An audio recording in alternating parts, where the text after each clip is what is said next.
ایران میں امام انقلاب جو رہبر انقلاب تھے امام خمینی صاحب، ان کا کردار کیا تھا؟ وہ میرا اگلا سوال ہے۔ جی جی پہلے میرا سوال یہ ہے کہ وہ کیا عوامل تھے جن کی وجہ سے وہ انقلاب برپا ہوا؟ میرے خیال میں بڑی واضح طور پہ دنیا نے یہ ایک تصویر بھی دیکھی، اور اس تصویر کے تناظر میں جو تصور تھا انقلاب کا وہ بھی دنیا نے دیکھا کہ اسلامی انقلاب سے قبل کا جو ایران ہے اس کا کلچر کیا ہے، ان کا رہن سہن کیا ہے، ان کا اپنا سیاسی جو پورا عمل ہے اس پہ دوسری قوتوں کا، بالخصوص امریکہ جو ایک طاغوت ہے اس میں کوئی شک و شبہ نہیں، اس کا کتنا تسلط ہے، اور اس تسلط کے نتیجے میں ایران کا اسلامی تشخص کتنا دب چکا ہے۔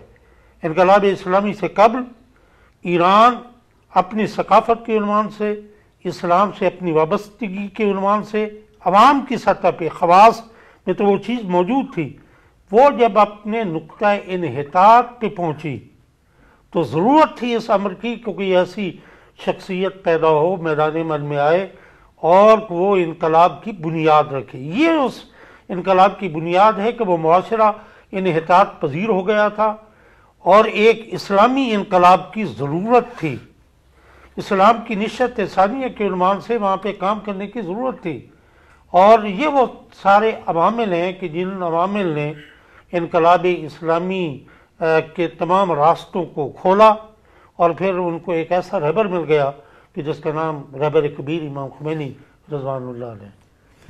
شبیر صاحب، آپ کلچر ڈپارٹمنٹ کو دیکھتے ہیں، کلچر جو ہے، ثقافت جو ہے، یہ تہذیب کا حصہ ہوتی ہے اور انسانی فطرت کا ایک خاصہ ہے، وہ اس کا تقاضا کرتی ہے۔ آپ اس پہ روشنی ڈالیں گے کہ ایران میں پہلے کا کلچر کیا تھا، وہاں کی ثقافت پہلے کیسی تھی امام خمینی کے اس اسلامی انقلاب سے پہلے کی، اور بعد میں اس میں کیا فرق پڑا، اور اب وہ ثقافت کو لے کر کس طرح چل رہے ہیں؟ جس طرح سینما تھے، فلمیں تھی، فلم انڈسٹری ایک ثقافت کا کام کرتی ہے اور وہ نسل کی ذہنی آبیاری کرتی ہے فلم انڈسٹری۔ یہ تو بدقسمتی ہے کہ پاکستان میں فلم انڈسٹری، میڈیا جو ہے وہ مادر پدر آزاد ہے اور اسے بے حیائی اور فحاشی کی طرف لے کے جا رہا ہے، لیکن اسلامی انقلاب کے بعد ایران میں میرا خیال ہے اس میں بڑی تبدیلیاں آئی ہوں گی۔ آپ ہمارے ناظرین کو اس سے آگاہ فرمائیں کہ پہلے انقلاب سے پہلے وہاں کی ثقافت اور کلچر اور میڈیا کیا تھا، اور اس کے بعد جو ہے وہ کیسا ہوا، اور وہ اس سے لے کے کس طرح چل رہے ہیں؟ سب سے پہلے تو جناب میں آپ کا شکریہ ادا کروں گا کہ آپ نے اتنے اچھے موقع پہ انقلاب اسلامی ایران کی 39ویں سالگرہ ہے، اور اس موقع پہ آپ نے بڑے اچھے پروگرام کا جو ہے ارادہ کیا۔ آپ ویسے بھی بڑے اچھے پروگرام میں نے دیکھے ہیں آپ اس موضوعات پہ، اسلامک موضوعات پہ، اور آپ کا چینل بڑا اچھا ماشاءاللہ اس پہ کام کر رہے ہیں، تو آپ کو مبارکباد پیش کرتا ہوں۔ پھر 39ویں سالگرہ ہے انقلاب کی، تو میں اپنے تمام ایرانی دوستوں کو خصوصاً اور باقی تمام عالم اسلام کے ساتھیوں کو بھی مبارکباد پیش کرتا ہوں، کیونکہ ایک بڑا کامیاب انقلاب بہت تھا۔ شکریہ، بہت شکریہ۔ اب سوال آپ نے کیا کلچر کے حوالے سے، تو کلچر کے لحاظ سے واقعی ایک بالکل سمجھیں کہ ایک الٹ معاملہ ہے پہلے کا اور اب کا۔ اس وقت بھی بالکل واقعے میں بہت بے راہ روی تھی، اور خصوصاً جس طرح مثلا آپ نے فلم کی بات کی، فلمیں بھی اسی طرح جس طرح ہماری فلمیں ہوتی تھی تقریباً اس طرح کی فلمیں ہوتی تھی، یعنی فضول موضوعات پہ فلمیں بننا، اور اس کے یعنی کہانی پہ یقین اتنا نہیں ہوتا تھا، اور اس پہ ایکشن اور اس طرح کی چیزوں پہ، فضولیات پہ زیادہ کام ہوتا تھا، تفریح کو مد نظر رکھا جاتا تھا صرف۔ لیکن انقلاب کے بعد امام خمینی نے تمام فلم سے تعلق رکھنے والے لوگوں کو بلایا، تو اب سب نے یہی سمجھا کہ اب تو ہمارا جو ہے نا ختم ہو گیا، کیونکہ اسلام میں فلم وغیرہ کی کیا گنجائش ہے۔ لیکن امام خمینی نے ان سے فرمایا کہ میں سینما کے خلاف نہیں ہوں، لیکن جو سینما میں ہو رہا ہے اس کے خلاف ہوں، تو آپ لوگ اس کو چینج کریں۔ پھر انہوں نے اس کی باقاعدہ ایک وزارت بنا دی، اور پھر اس کو پرائیویٹلی بھی آرگنائزیشنز، اور انہوں نے اس پہ بڑا کام کیا، اور اس پہ گورنمنٹ نے ان کو بڑا سپورٹ کیا، اور پھر انہوں نے نتیجتاً کہ اتنی اچھی فلمیں، اور آپ دیکھیں پردے کے اندر ہمارا تو تصور ہی نہیں ہے نا کہ گانے یا اس طرح کی فضولیات کے بغیر کوئی فلم بن سکتی ہے، لیکن ان کا اسکارف کے اندر خواتین کام کر رہی ہیں اور بالکل کوئی گانا نہیں ہے، کوئی فضول، پھر صرف ایک چیز رہ جاتی ہے، وہ ہے سٹوری. تو سٹوری بھی اور ایک بالکل معمولی سا موضوع بھی اگر وہ اٹھائیں، میں نے ایرانی فلموں کا خاصہ یہ دیکھا ہے کہ جب وہ ایک معمولی سا ٹاپک بھی اٹھاتے ہیں اس کو، لیکن وہ معاشرے کی عکاسی کر رہا ہوتا ہے اور وہ دلوں کو چھو جاتی ہے وہ بات جو وہ پیش کرنا چاہتے ہیں.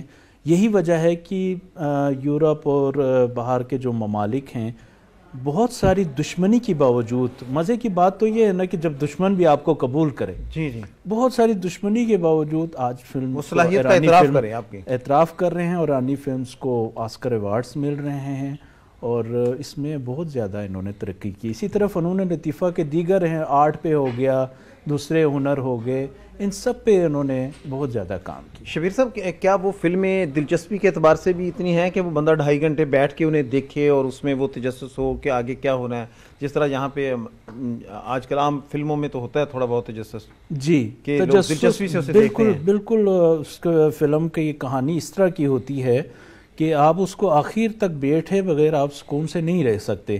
ویسے فلمیں عام طور پہ ایرانی موویز جو ہے 1.5-2 گھنٹے کی ہوتی ہیں، ہمارے سے کم ہوتی ہیں. ٹھیک ہے. تو سٹوریز کا یہ عالم ہے کہ مثال کے طور پہ آپ نے دیکھا ہوگا مثلا ایران میں جو ڈرامہ سیریلز زیادہ بنتے ہیں، جس طرح ہمارے ڈرامہ سیریلز ٹی وی پہ ہوتے ہیں وہ زیادہ چلتے ہیں. تو حضرت یوسف جو مشہور پچھلے دنوں ہوئی اور کافی اس نے شہرت پائی، اردو میں ڈبنگ کے ساتھ پیش کی گئی، تو وہ وہاں کی ڈرامہ سیریل ہے تقریباً 45 سے 50 گھنٹوں کی. لیکن میں نے بچے کو دیکھا ہے جس نے وہ حضرت یوسف پیغمبر کی جو فلم دیکھنے شروع کی، اس پہ تو کچھ لوگوں نے اعتراض بھی کیا کہ وہ نبی اکرم صلی اللہ علیہ وسلم، وہ یعنی کہ حضرت یوسف علیہ السلام کی وہ تشبیہ دی گئی. اور بس ہمارا یہ ایک المیہ ہے. دیکھیں آپ جدید دور کے ساتھ آپ ایرانیوں نے اس کو یہ کوشش کی ہے کہ اسلامی اس کو ایک جدید طرح سے آپ کو دکھایا جائے.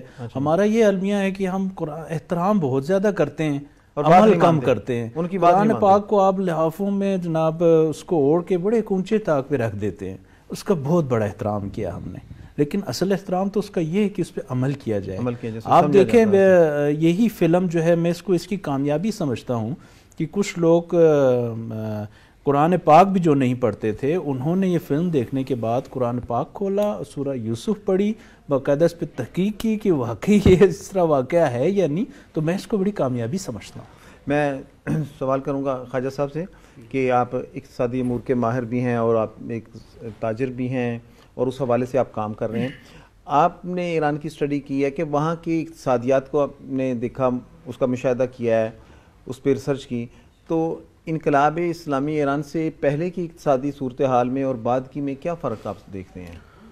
بسم اللہ الرحمن الرحیم.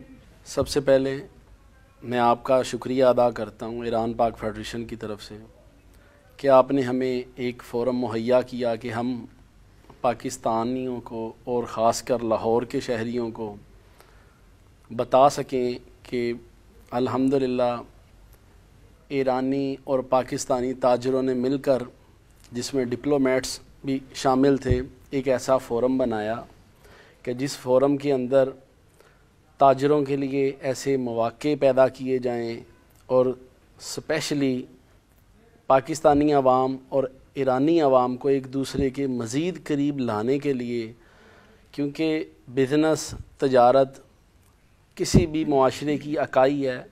تجارت ایک ایسی چیز ہے جس کے ساتھ سوسائٹی چلتی ہے، سوسائٹی پنپتی ہے، اور تجارت کے ساتھ ساتھ اس فورم پر ہم ثقافت کو بھی انشاءاللہ لے کر چلیں گے.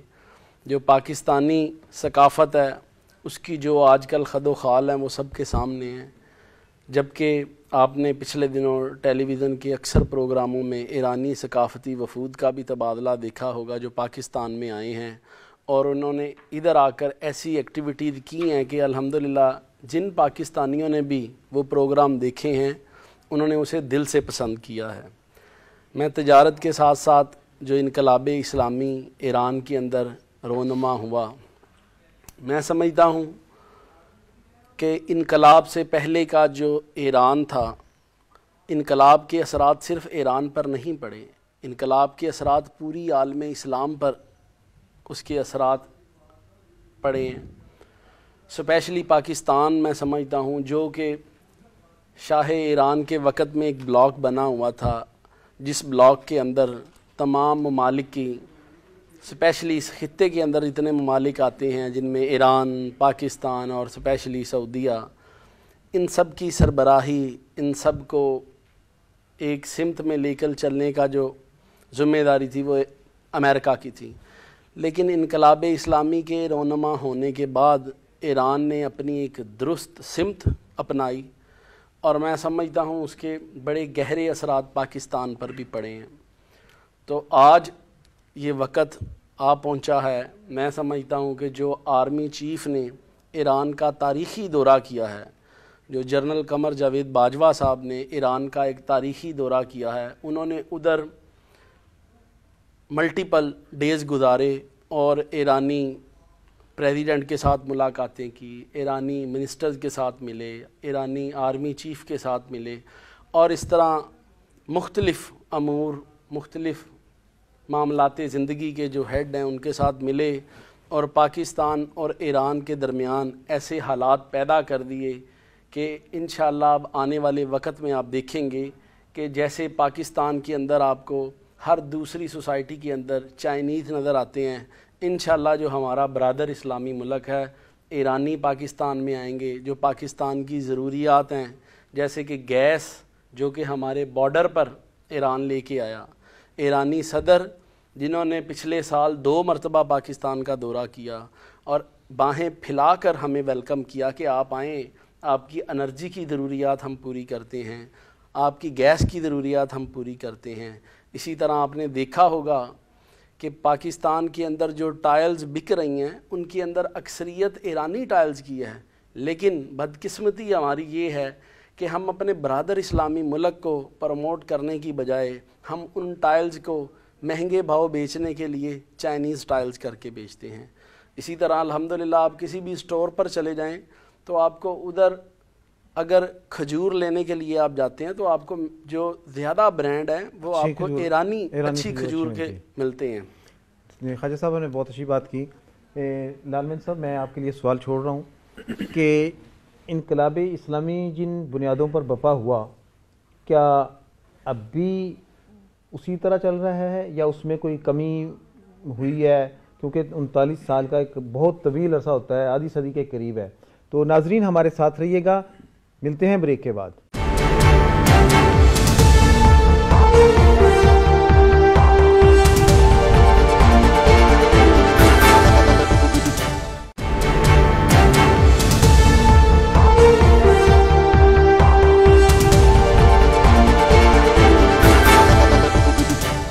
ویلکم بیک ناظرین۔ میں نے لال مہدی صاحب سے سوال کیا تھا کہ انقلاب آئے کو 39 سال بیت چکے ہیں، اس دفعہ اب 39ویں سالگرہ منائی جا رہی ہے ایران میں اور پورا وہ عشرہ تقریبات ہو رہی ہیں ان کی، تو کیا آپ یہ سمجھتے ہیں کہ جن بنیادوں پر وہ انقلاب آیا تھا اور جس طرح وہ انقلاب آیا تھا، جو اغراض و مقاصد کو لے کر آیا تھا، ابھی تک وہ انقلاب اسی طرح موجود ہے، اس کے اثرات اسی طرح موجود ہیں یا وقت کے ساتھ ساتھ اس میں کمی آ گئی ہے؟ یہ میرا سوال تھا لال مہدی صاحب سے۔ جی بالکل، میں سمجھتا ہوں کہ میں یہ کہہ سکتا ہوں کہ اس میں کوئی کمی نہیں آئی، اور اس کو ثابت کرنے کے لیے میں یہ گزارش کروں گا کہ دیکھنا یہ چاہیے کہ وہ انقلاب جس شخصیت نے برپا کیا، جو بانی انقلاب تھا، کیا اس انقلاب کا بنیادی کردار اور جو اس کا مین جو ستون تھا، کیا وہ صرف اس کی شخصیت تھی؟ جب ہم اس پہ غور کرتے ہیں تو پتہ چلتا ہے کہ ٹھیک ہے ایک شخصیت نے بانی انقلاب ہونے کے حوالے سے اپنے کردار ادا کیا، لیکن اصل میں اس کی فکر تھی کہ جس نے بنیاد بنائی انقلاب کی، اور بحمدللہ وہ فکر آج بھی موجود ہے۔ لہذا اس بارے میں کوئی تردد نہیں کیا جا سکتا، اور اس میں امام خمینی نے انقلاب کے برپا ہونے سے پہلے ایک سوال کے جواب میں کسی کو یہ کہا تھا کہ آپ آخر یہ ساری زحمات کیوں کر رہے ہیں؟ تو امام نے یہ جملہ ارشاد فرمایا تھا کہ میں یہ چاہتا ہوں کہ ایران کے فیصلے تہران کے اندر ہوں، واشنگٹن میں نہ ہوں۔ بہت خوب۔ آج 39 سال بعد بھی دیکھیں تہران میں صرف ایران کے فیصلے نہیں ہو رہے، پوری ملت اسلام، ملت اسلامیہ کی عظمت کے فیصلے تہران میں ہو رہے ہیں۔ اور امام خمینی رضوان اللہ علیہ کی رحلت کے بعد مسئولین انقلاب نے، اور بالخصوص ان کے حقیقی جانشین امام خامنہئی نے جس طرح انقلاب کی اس فکر کو، امام خمینی کی اس فکر کو اور اس بنیاد کو قائم و دائم رکھا، انشاءاللہ اس میں کسی بھی مرحلے پہ ضعف نہیں آنے والا۔ اور اس میں جو وہی بنیادی، اس میں جو ایک طاقت ہے اس انقلاب کے پاس، وہ نظام ولایت فقیہ کی طاقت ہے۔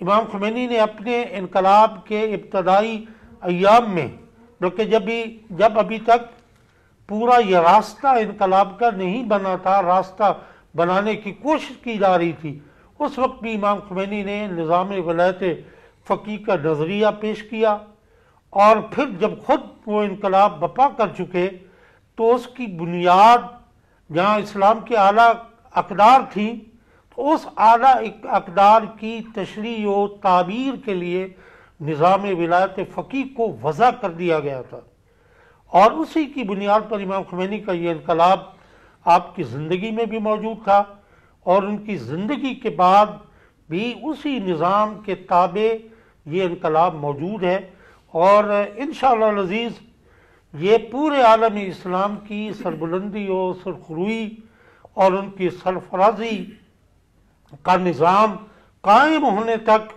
کہ جو کہ امام مہدی کے انقلاب سے جا کے متصل ہوگا، یہ انقلاب بپا رہنا ہے۔ اور اس کی بنیاد صاحب اس میں ایک سوال یہ ہے کہ جب امام خمینی صاحب نے وہ انقلاب کا آغاز کیا اور انقلاب آیا، اس وقت نظام ولایت فقیہ کی بات نہیں کی، انہوں نے اس وقت سادہ اسلامی انقلاب کی بات کی، اور اس وقت ایران میں جو سنیوں کی بھی بہت بڑی تعداد ہے، اور بلکہ پوری دنیا کے، میں اس وقت یعنی کہ شعور کی حالت میں تھا، میں نے وہ دیکھا ہے وہ دور، کہ اس وقت پوری دنیا کے نوجوان جو تھے، دینی ذہن کے نوجوان، وہ اس کی پذیرائی کر رہے تھے، امام خمینی کے اس انقلاب کو اپریشیٹ کر رہے تھے کہ یہ بہت اچھا کام ہو رہا ہے۔ اس وقت وہ صرف اسلام کے نام پہ آیا، یہ نظام کی ولایت والی جو بات ہے یہ بعد میں آئی یا اس سے یہ پہلے انہوں نے یعنی کہ بات بیان جی جی نہیں، میں اس کی امام خمینی کا جو نظریہ ولایت فقیہ ہے، یہ بہت پہلے جب انہوں نے اپنی تحریک کا آغاز کرنا چاہا،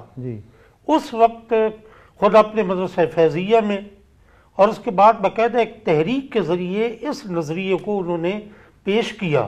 اور یہ ضرور اس وقت خود ایران کے مجتہدین و مراجع میں بھی یہ نظام ولایت فقیہ کی بات اس طرح عام بات نہیں تھی۔ میرا سوال یہی تھا کہ اس وقت یہ بات اتنی عام نہیں تھی، مطلب اس وقت ایک سادہ اسلامی انقلاب کی بات تھی کہ اسلامی انقلاب، اس وقت اس کو یعنی کہ مسل کی حدود میں انہوں نے قید نہیں کیا، جس طرح بعد میں امریکہ نے کوشش کی، کیونکہ ہمارے ملک میں تو اب سازشیں ہوتی ہیں نا کہ کبھی لسانیت کی بنیاد پر قوم کو تقسیم کیا جاتا ہے، پختون، بلوچ، سندھی، پنجابی، مہاجر، اور کبھی مذہب کی بنیاد پر شیعہ، سنی، دیوبندی، بریلوی، اہل حدیث، تو اس طرح تو یہ سازشیں ساری میں یہ سمجھتا ہوں یہ بیرونی سازشیں ہیں، ان میں بیرونی ایجنسیاں جو ہیں وہ پاکستان کے لوگوں کو اعلیٰ کار بناتی ہیں۔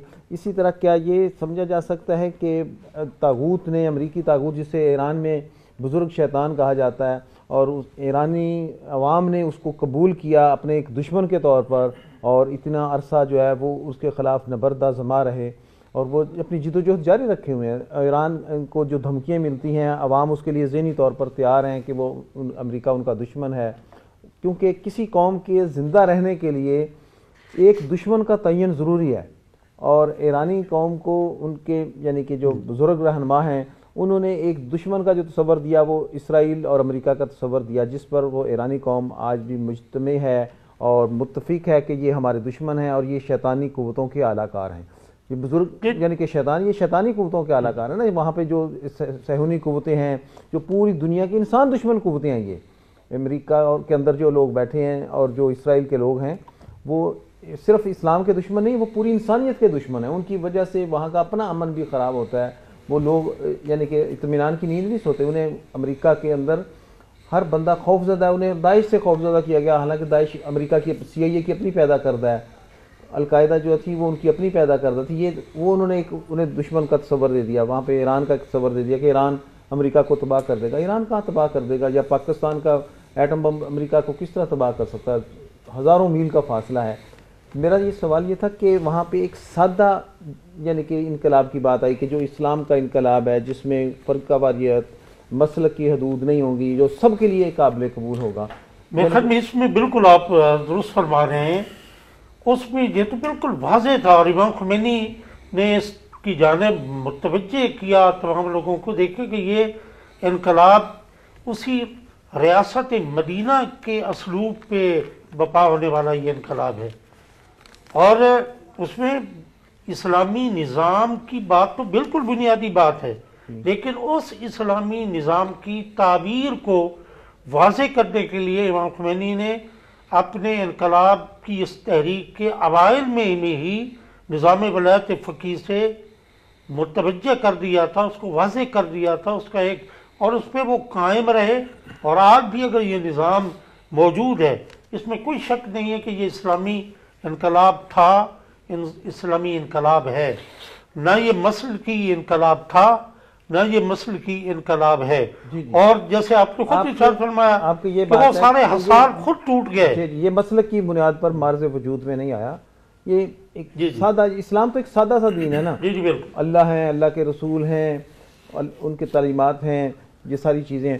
تو شبیر صاحب میرا ایک سوال آپ سے ہے کہ یہ جو ثقافت ہے اس نے اپنے وہاں پہ اثرات کس طرح مرتب کیے؟ عوام کا ذہن کس طرح یعنی کہ نیکی کی طرف وہ راغب کیا؟ ان کو میلان طبع ایسا دیا کہ وہ قانون کے پابند بن جائیں، جس طرح نظام چل رہا ہے اس نظام کے وہ پیروکار بنیں اور اس کے معید اور حامی بن جائیں. تو اس میں آپ سمجھتے ہیں کہ ثقافت کا، کلچر کا، فلم انڈسٹری کا، میڈیا کا اور تعلیم کا ایک بڑا گہرا کردار ہے؟ جی، ایک تو یہ ہے کہ جو لیڈر من پسند جب ہوتا ہے تو پھر اس کی ہر بات ماننے کو دل کرتا ہے، آنکھیں بند کر کے.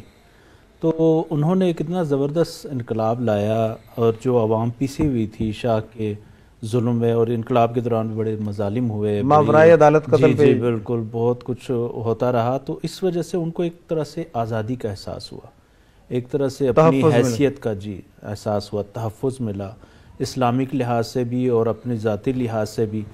اور پھر انہوں نے ایسے قوانین بنا دیے اس کے بعد بڑی سوچ سمجھ کے ساتھ، یعنی کوئی جلد بازی نہیں کی. مثلا تہران یونیورسٹی کو کافی عرصے کے لیے اس لیے بند کر دیا گیا کہ اس کے نصاب کو دیکھا جائے، اس نظام تعلیم کو دیکھا جائے، اور ایک کافی عرصے کے بعد پھر وہاں پہ جب ساری چیزیں تحقیق ہو گئی، اس پہ سارے لوگ بیٹھ کے انہوں نے کام کیا، اس کے بعد جناب یونیورسٹی کا کام شروع کیا. یعنی ایک بڑے تسلی کے ساتھ اس سسٹم کو چلانے کے لیے قوانین بنائے گئے. اور اسی طرح فلم انڈسٹری ہے، جیسا کہ میں نے پہلے بھی بتایا، اس پہ بھی باقاعدہ بیٹھ کے کام. اصل میں ذرا سا بات یہ ہے کہ ایک سوچ اور فکر کو بدلنا. اور ایران کے اندر ابھی اس وقت بھی بچوں اور جوانوں پہ بہت زیادہ کام کیا جاتا ہے، چونکہ انہوں نے ہی آگے جا کے باغ ڈور سنبھالنی ہوتی. تو بچوں اور نوجوانوں کے لیے باقاعدہ وزارتیں بنائی گئی ہیں، اس پہ کام کیا گیا. اور فلم کے ذریعے ایک بہت زیادہ جو ہے نا تفریح کے ساتھ ساتھ لوگوں کو ایک ذہنی تربیت اور شعور کا احساس ہوا، اور لوگوں نے احساس ذمہ داری بھی کیا. اور پھر میں نے جو بتایا لیڈر کی جو ان کی تقاریر ہیں وہ دل میں اتر جاتی تھیں. تو پھر انہوں نے جو باقاعدہ کردار کی طور پہ بھی ثابت کیا، بڑی سادگی کے ساتھ انہوں نے ثابت کیا آخری وقت تک. یعنی چاہے وہ عبادت ہو، چاہے ان کے گھر کے معاملات ہوں، چاہے انہوں نے بہت زیادہ سادگی کے ساتھ آخری وقت تک انہوں نے نماز چھوڑی. آپ ہاسپٹل میں ان کی اگر آخری لمحات کی اگر فلم دیکھیں تو آپ کو پتہ لگے گا، میل نرسز نے ایک نے دائیں ایک نے بائیں سے ان کو پکڑا ہوا سہارا دے کے نماز پڑھ رہے ہیں، حتیٰ کہ آخری وقت میں انہوں نے ابرو کے اشارے سے نماز ادا کی. تو یعنی ایسا انہوں نے اپنے کردار کی روشنی سے بالکل وہ ظلمت کی ساری تاریکیاں جو ہیں وہ دور کر کے دکھایا. آج تو آپ یہ دیکھتے ہیں نا کہ لوگ کہتے ہیں ہم انقلاب لائیں گے. یہ بھی آتی بات ہے، یعنی کہ جب امام خمینی کی وفات ہوئی اس وقت تو بڑے یعنی کہ اداریے وہاں پہ، یعنی کہ اخبارات نے زمین میں نکالے، خصوصی ایڈیشن شائع کی. اس وقت میڈیا تو ہوتا نہیں تھا، ٹی وی چینل تو تھے نہیں، صرف پی ٹی وی ہوتا تھا، تو بڑے اچھے پروگرام لگے. اس میں ایک بات بڑی نمایاں تھی کہ امام خمینی کا جو جنازہ ہے وہ ان کے کچے گھر سے اٹھا ہے، تو چھوٹا سا گھر ہے. تو ابھی میرا بیٹا غازی گیا ہوا تھا پچھلے دنوں ایران، تو وہ گھر دیکھ کے آیا، کہتا کہ وہ یعنی کہ چھوٹا سا ایک گھر ہے، معمولی سا گھر جو ایک عام آدمی کا گھر ہوتا ہے، ایک عام معاشرتی انسان کا. اور پھر جنازہ ان کا آپ دیکھیں 60 لاکھ افراد ان کے انقلاب میں استقبال کے موقع پہ تھے اور 90 لاکھ کے قریب ان کے جنازے میں تھے. میں خواجہ صاحب سے سوال کروں گا، تو لیکن سوال کرنے سے پہلے بریک لیں گے ایک چھوٹی سی، اور ناظرین ہمارے ساتھ رہیے گا، بریک کے بعد ملتے ہیں.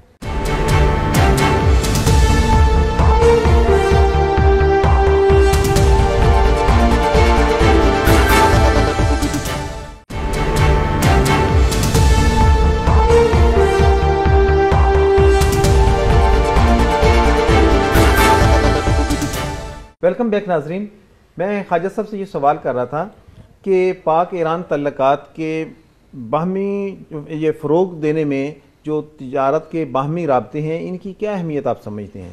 ان کے ذریعے کس طرح اسے فروغ دیا جا سکتا ہے؟ دیکھیے، پاک ایران تعلقات جو ہیں یہ تاریخی اہمیت کے حامل ہیں.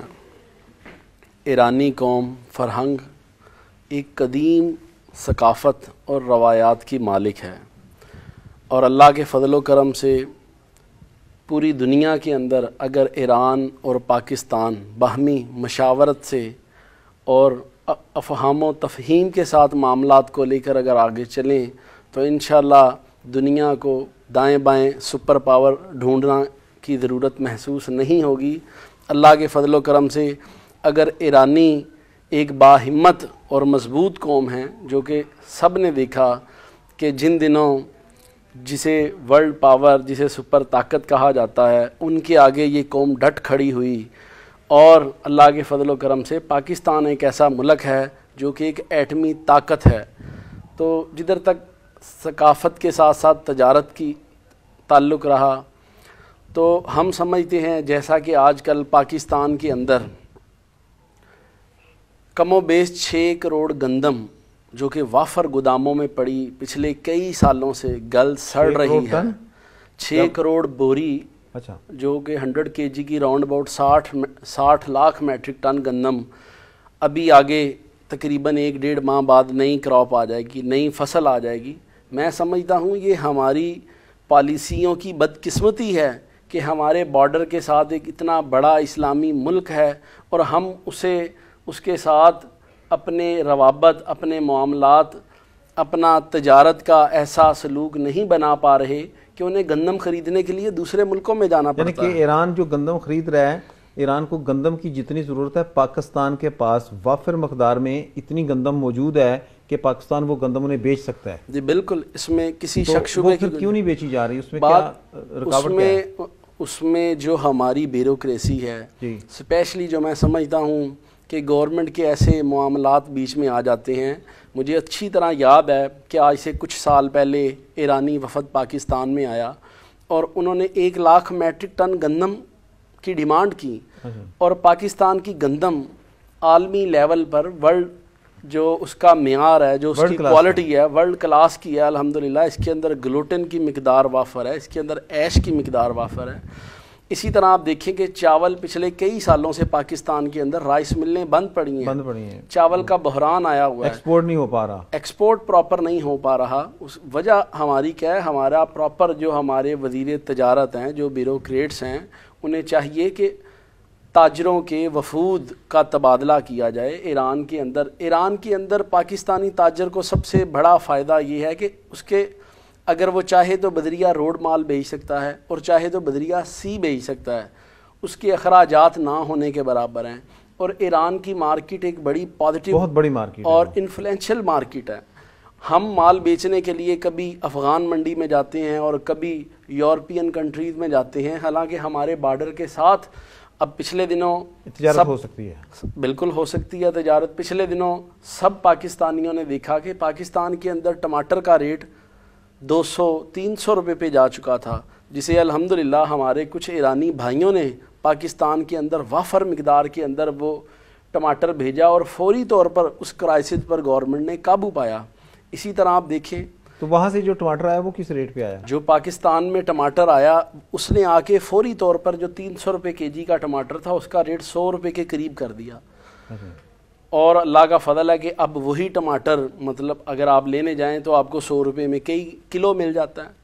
تو بارڈر کے ساتھ ایران ہمارا سب سے پہلے ہمسایہ ملک ہے اور تجارت آسان ہے، ہمارے پاس زمینی راستہ موجود ہے. بالکل بالکل تجارت بہت آسان ہے. اور ہم بچپن میں پڑھا کرتے تھے ٹرین بھی، یعنی کہ ٹرین کا ذریعہ بھی وہ بالکل. میں بلکہ سب ناظرین کو، سب دوستوں کو، سب پاکستانیوں کو یہ بھی خوشخبری دینا چاہتا ہوں کہ الحمدللہ پاکستانی حکومت نے اب وہ قدم اٹھائے ہیں جو بہت پہلے اٹھا لینے چاہیے تھے. اور ٹرین ایران اور پاکستان میں انشاءاللہ جلد ابھی ان قریب وہ وقت آنے والا ہے کہ ایگریمنٹ ہو چکے ہیں اور پاکستان اور ایران کے درمیان الحمدللہ ٹرین آیا جایا کرے گی. اسی طرح آپ دیکھیں جو لاہور کے اندر سلاٹر ہاؤس ہے جو کہ ایک یادگار سلاٹر ہاؤس بنا ہے جس کے اندر پورے لاہور کی ضروریات پوری ہوتی ہیں. اگر وہ آپ دیکھیں تو وہ ہمیں ایرانیوں کی طرف سے تحفہ ملا ہے جسے بعد میں کچھ وجوہات کی بنا پہ پھر آگے ٹرکش نے بھی اس میں اپنا پارٹیسپیشن کی. اسی طرح لاہور کے اندر جو آپ گرینری دیکھ رہے ہیں یہ ہمارے وزیر اعلیٰ پنجاب ایران میں گئے تھے. وہ تہران میں جا کر ادھر سے یہ آئیڈیا لے کے آئے تھے، ادھر سے یہ سارے انہوں نے معاملات کیے تھے. اور میں سمجھتا ہوں کہ جدھر تجارت کے ساتھ ساتھ ہماری حکومت کو چاہیے کہ ایرانی اسٹوڈنٹس کو، طالب علموں کو اسکالرشپ جاری کیے جائیں تاکہ آنے والی نسل جو ہے اس کا بہتر روابط آپس میں بن سکیں. اسی طرح ہمارے پاکستانی بچوں کو چاہیے کہ یہ جا کے تہران کی یونیورسٹیوں میں دیکھیں ادھر کے معاملات، ادھر کے ماحول.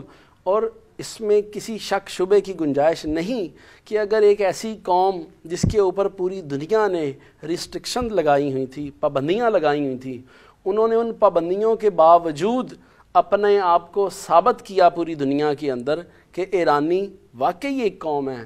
اور میں سمجھتا ہوں کہ انقلاب اسلامی کے بعد جو حضرت امام خمینی نے پوری دنیا کے اندر ایک وحدت کا پیغام دیا ہے، جو کہ آپ نے سنا ہوگا ایک عرصہ پہلے تک ایک آواز چلتی تھی مسلک کے، فقہ کے حوالے سے، وہ جیسے آپ جس کسی نے بھی امام خمینی کو پڑھا ہے وہ صرف وحدت کی بات کرتا ہے، وہ کسی مسلک کی بات نہیں کرتا.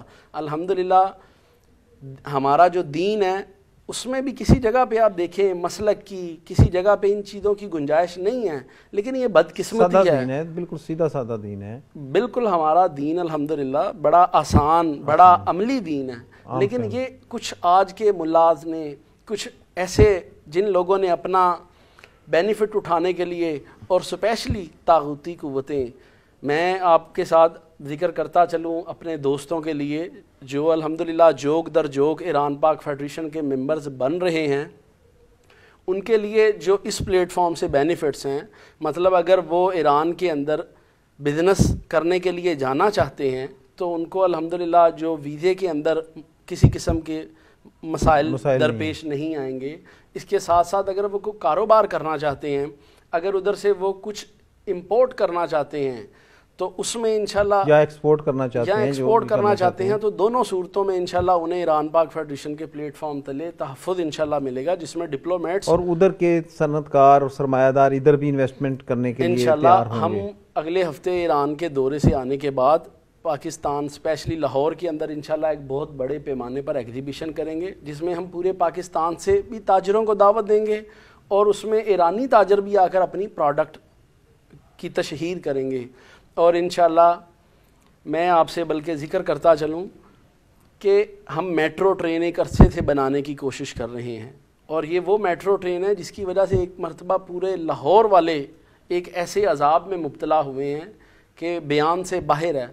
آپ ایران میں جائیں، ادھر تقریباً نصف صدی قبل 5 ٹرینیں چل رہی ہیں جو انڈر گراؤنڈ چل رہی ہیں تہران میں. اور جو دوست جو پاکستانی ادھر سے جاتے ہیں زیارات کے لیے جاتے ہیں یا کاروبار کرنے کے لیے جاتے ہیں، وہ دیکھتے ہیں کہ بڑا جو نظام ہے ان کا وہ بڑا متحرک اور بڑا فعال قسم کا ان کا سسٹم چل رہا ہے، بہت بہتر نظام ہے. تو میں آخر میں میں آپ سب دوستوں کو یہ بتا دینا چاہتا ہوں کہ ہم نے الحمدللہ اس سال اور پچھلے سال یوم القدس کے حوالے سے پروگرام کیے. ایران پاک فیڈریشن کے پلیٹ فارم سے اس میں ہم نے تاجروں کو دعوت دی اور اس میں ہم نے جو ہفتہ جو جمعہ آخر جو حضرت امام خمینی نے ہی تمام میں سمجھتا ہوں اقوام عالم کو جمعۃ الوداع کا تعارف کروایا. ہم نے الحمدللہ پچھلے 2 سالوں سے ہم ایران پاک فیڈریشن کے پلیٹ فارم سے یہ پروگرام کر رہے ہیں جس میں ہم تاجروں کو یہ بتاتے ہیں کہ ہم نے صرف یوم القدس کی آواز نہیں بلند کرنی، ہم نے پریکٹیکلی ایسے کام بھی کرنے ہیں کہ جس کا فائدہ فلسطینی بھائیوں کو ہو، جس کا پیغام اسرائیلیوں تک جائے. اب پاکستان کے اندر تقریباً 100 سے زیادہ پروڈکٹ ایسی ہیں جو اسرائیلی پروڈکٹ ہیں. ہم نے الحمدللہ عملاً یوم القدس، آپ ہمیں وہ بتائیں کون کون سی پروڈکٹ ایسی ہیں جو اسرائیلی ہیں، ہم اس پہ پروگرام کریں گے اور عوام کو اس سے آگاہ کریں گے. آپ کو بالکل تفصیل کے ساتھ جو 100 کے قریب، جس میں چیدہ پیپسی، کوک، یہ چاکلیٹ، یہ امریکن نہیں ہے، یہ پیپسی وغیرہ کچھ پروڈکٹ امریکنز ہیں لیکن ان کو جو کمپنی اسرائیل کا ہے جی. اچھا جی، تقریباً 100 سے اوپر چیزیں ہیں جو ہم روزمرہ استعمال میں ہمارے ہیں آلریڈی. اچھا جس کو ہم تو یہ تو ہم ان کو سپورٹ کر رہے ہیں جی. اور پیپسی تو ویسے بھی میرا خیال ہے صحت کے لیے مضر ہے، اس پہ تو بلکہ ہم کرواتے ہیں، صحت کے لیے مضر ہے. اور کچھ ایسی پروڈکٹ ہیں کہ جن کا آپ کو اس چیز کی تمیز نہیں ہے کہ یہ پروڈکٹ حلال ہے یا حرام ہے. تو انشاءاللہ ہم ایران سے قدس رضوی ایک ادارہ ہے جو کہ حضرت امام رضا کے روزے کی نسبت سے وہ ادارہ چل رہا ہے. اس ادارے کی بنی ہوئی جو مصنوعات ہیں وہ پاکستان میں آ رہی ہیں، جس میں چاکلیٹس ہیں، ڈرنکس ہیں اور ایسی کھانے پینے کی اشیاء ہیں جن کے بارے میں بالکل اس مطلب کسی قسم کی غلط فہمی یا کسی ایسی یعنی کہ بندے کو اطمینان ہے، اطمینان کے ساتھ آپ اسے حلال چیز کو استعمال کر سکتے ہیں اور اس کا سب سے زیادہ فائدہ ہمیں ہوگا، ایز اے مسلم ہمیں فائدہ ہوگا. بالکل صحیح. اور جب ہم وہ ایران سے اپنی ضروریات زندگی کی چیزیں لیں گے تو انشاءاللہ ہم پھر ایران کو اپنی پروڈکٹ گندم، چاول اور اس طرح پچھلے سال ایران میں پاکستان سے تل بہت وافر مقدار میں گیا ہے. اسی طرح اینیمل فیڈ ہے جو ہم ایران کو دے سکتے ہیں اور ایسی بے شمار گارمنٹس، سرجیکلز اور میڈیکل کے شعبے میں بھی ہم ان کے ساتھ مل کر چل سکتے ہیں. میں آخر میں شبیر احمد شگری صاحب سے پوچھوں گا کہ ایران میں 39ویں سالگرہ منائی جا رہی ہے انقلاب کی، تو آپ اس حوالے سے پاکستانی عوام کو کیا پیغام دینا چاہیں گے؟ اور آپ کا پیغام یہ ایران تک بھی پہنچے گا؟ یہ ہماری نشریات ایران میں بھی دیکھی جا رہی ہیں، دنیا کے تقریباً 78 ممالک میں اس وقت دیکھی جا رہی ہیں. جی بالکل، میں یہی پیغام دینا چاہوں گا جی، کیونکہ جو انقلاب کا بھی جو پیغام ہے وحدت کا اور بھائی چارے کا ہے تمام مسلمانوں کے درمیان. یہاں میں یہ بتانا چاہوں گا کہ امام خمینی نے یہ فرمایا تھا کہ تم ہاتھ باندھ کے اور ہاتھ چھوڑ کے نماز پڑھنے پر جھگڑ رہے ہو جبکہ دشمن تمہارے ہاتھ ہی کاٹ دینے کی فکر میں. تو ایسا نہیں کرنا چاہیے. ایک اور انہوں نے بڑا خوبصورت قدم یہ اٹھایا تھا کہ ان کے بڑے وحدت کی بڑی زبردست مثالیں ہیں امام خمینی کی، عملی مثالیں. مثلا 12 ربیع الاول کو ہمارے اہل سنت برادران 12 ربیع الاول کو میلاد مناتے ہیں اور اہل تشیع برادران 17 ربیع الاول کو مناتے ہیں. تو امام خمینی نے فرمایا کہ نہ 12 نہ 17، 12 سے 17 پورا ایک ہفتہ آپ منائیں اور اس کو ہفتہ وحدت کے نام سے ہفتہ وحدت کا نام دیا گیا، جو اب وہاں سے نکل کے اب دوسرے ملکوں میں بھی چلا گیا ہے اور یہاں پہ ہم مثلا اس کو مناتے ہیں. ہمارے کلچر سینٹرز جو ہیں پورے پاکستان میں، یہاں پہ میں یہ بھی ایک ضروری سمجھتا ہوں کہ کلچر سینٹرز کا بہت بڑا کردار ہے. اسلامی انقلاب کے بعد 60 سے زیادہ ممالک میں یہ کلچر سینٹرز قائم کیے گئے ہیں جی، جس میں پاکستان کے بھی بڑے مین شہروں میں یہ کلچر سینٹرز ہیں جو ایک بڑا کردار ادا کر رہے ہیں اسلامی انقلاب کے نتیجے میں آنے والے کلچر کو پروموٹ کرنے کے لیے. اس میں آپ فارسی زبان سیکھ، آپ دیکھیں فارسی میں جو ادب کا ایک بڑا عظیم ذخیرہ اصل ہے ہی فارسی میں ہے. علامہ اقبال کا جو بڑی اچھی کتابیں ہیں، زبور اعجم، جی بالکل. اور علامہ اقبال کو تو وہ اپنا بڑا مانتے ہیں کہ انہوں نے ہمیں انقلاب کی پیشگوئی کی تھی. تو علامہ اقبال نے فرمایا تھا کہ میر اسد مردی کے زنجیر غلامان بشکنت دیدم از روزن دیوار زندان شما، کہ میں نے زندان کی اس روشن دان سے دیکھا ہے کہ ایک مرد آ رہا ہے جو تمہیں غلامی کی زنجیروں سے نجات دلائے گا. تو ایرانی کہتے ہیں کہ یہ انہوں نے امام خمینی کی پیش گوئی کی. تو اس لیے جو پھر وہ جو کلچر سینٹرز کے ساتھ جو ہے جو کلچر کو بہت زیادہ پھیلایا گیا. الحمدللہ فارسی کلاسز ہوتی ہیں ہمارے، مثلا خانہ فرنگران کی میں آپ کو بتاؤں، یہاں پہ فارسی کلاسز ہوتی ہیں، منیچر کی، آرٹ کی، خطاطی کی. یہ اسلامی فنون ہے جس کو ایران نے واقعی میں اس کی حفاظت کی ہے اور اس کو سنبھالا ہے. تو میں سمجھتا ہوں کہ اس لحاظ سے جو ہے سارے بھائیوں کو مبارکباد بھی پیش کرتا ہوں اس 10 فجر کے موقع پہ. اور دوسرا میں یہ سمجھتا ہوں کہ وہاں پہ جو ہمارے دوست ہیں وہ تو ہیں ہی، اللہ کا شکر، ایک بڑے اچھے ماحول میں اور بڑے اچھے طور سے کردار ادا کر رہے ہیں. پاکستانی بھائیوں سے بھی یہی گزارش کروں گا، بہنوں بھائیوں سے، کہ ہمارے کلچر سینٹرز بھی آئیں، ان کا وزٹ کریں، دیکھیں کہ ایرانی کلچر کیا ہے. ہم مختلف پروگرامز وغیرہ کرتے رہتے ہیں، ان کو اٹینڈ کریں.